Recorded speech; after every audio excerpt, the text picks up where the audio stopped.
Hebrytė, pakomentuokit, nežinau, kas turi 221 kėbulus, niekada negalvojau, kad S klasės mersai, tai štai tas turi salono apšvietimą originaliai, ten viską absoliučiai irgi keičiam. Atvažiavo štai šitas mersas 221 ir ten pasirodo iš vis nebuvo originaliai jokio apšvietimo. Tai tiesiog buvo plokštuma ir reikėjo korpusą išiminėti, tai labai keista, 221 būna be apšvietimo.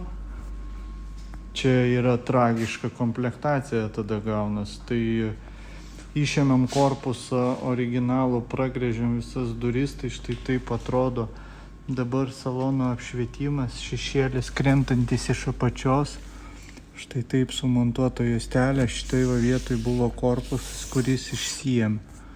Tai va jo nebėra, dabar gaunas pas mus juostelė, štai taip apšviečia jinai durų apdailas.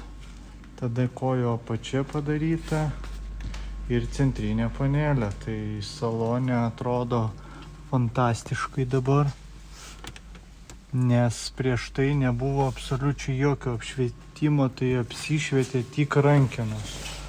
Tik durų 4 rankenos. Tai atrodė tikrai ne kažką salonas.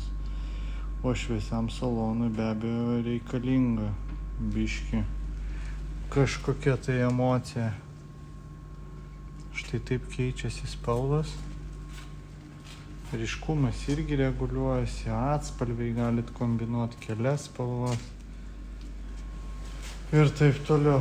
Tai štai tokį grožį turim. Kas nori, kreipkite, standartinio komplekto kaina 300 eurų su rankenom 3 pem.